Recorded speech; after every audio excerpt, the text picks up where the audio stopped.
před vámi je otázka, která má hodnotu 40 000 korun. Seriál závodu mistrovství světa Formule 1 2003 komentuje pro naši televizi, tedy pro Primu, Jiří Nikodým, Petr Horák nebo Karel Malina. Tak tohle jméno mi utkvělo v paměti, protože ten komentátor říká týmu BAR, což teda je Jiří Nikodým za 1. To si ho zajímavým způsobem zapamatoval, kolegu Nikodýma. Takže ani jméno Petr Horák, ani jméno Karel Malina s vámi nic nedělá ve vztahu k letošnímu ročníku. Dáme 1. Kdybych přidal 4. možnost pana Pecháčka.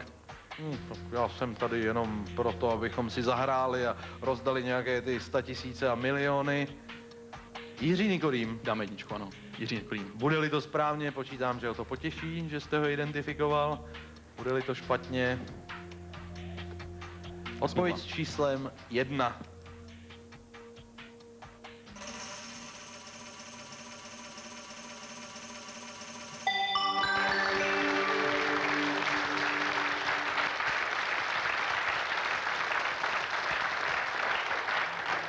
Tak Karle, vy máte 40 000, Jirka Nikodým má teď radost, že jste ho identifikoval. 40 000 cena je cena pro celou rodinu, to znamená, tady já bych se měl zeptat, jestli vy vlastně máte už nějakou rodinu, člověče. Naštěstí nemám. No to slůvko naštěstí, to bych jako nechal stranou, ještě nemám. Manželku ani děti nemám. Manželku ani děti Karel nemá. Děvčata, Karel nemá manželku ani děti. A už teď má výtečnou sadu nádobí od Beck International. Je dobrá partie, kromě toho je sympatický, troufalý a má vlastní názor. A drzí. To jste řekl vy, já bych si nic tak přímého nedovolil. Možná stihneme ještě jednu otázku, Karle, pojďme se na ní honem podívat. Má hodnotu 50 000. Do letošního play-off naší hokejové extraligy nepostoupilo mužstvo Karlových Varů, Vsetína a nebo Pardubic. No? Hokej není moje zrovna silná stránka. Tak to bude těžké. To bude těžké v tuhle. Žolíka nemám. Žolíka nemáte. Přítel na telefonu. To tady není. Nic takového tady neprovozujeme. Vy jste svého přítele v první řadě vyčerpal hned u první otázky. Nerad vám to takhle ošklivě připomínám, ale... Tak zkuste to vyřadit nějak jednoduše. Na to přijdete, ne? Tady poslouchal jste před chvílí určitě soutěžícího před vámi s Kladnem. Vsetín, tuším, že tam je playoff. No vidíte, jak vám to pěkně jde. Ještě 1 a 3. No, tak zkuste, prosím.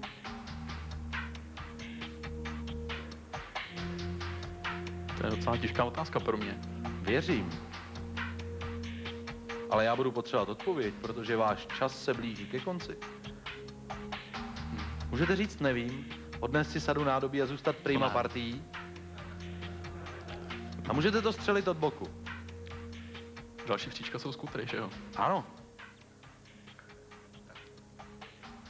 To je teďka 50 na 50, 1, 3. Budu potřebovat odpověď, Karle. Za jak dlouho? Teď. No ale teď už bylo. Karle, prosím. Co myslíte vy? Ale vy jste právě vyčerpal veškerý čas, Karle. Teď potřebuji odpověď, prosím. Buď nevím, nebo 1, nebo 3, nebo 2.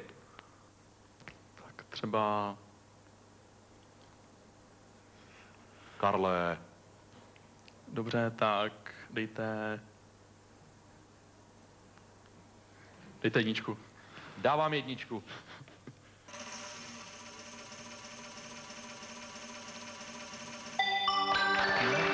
Výborně, Karle, jo? Gratuluju. Okay.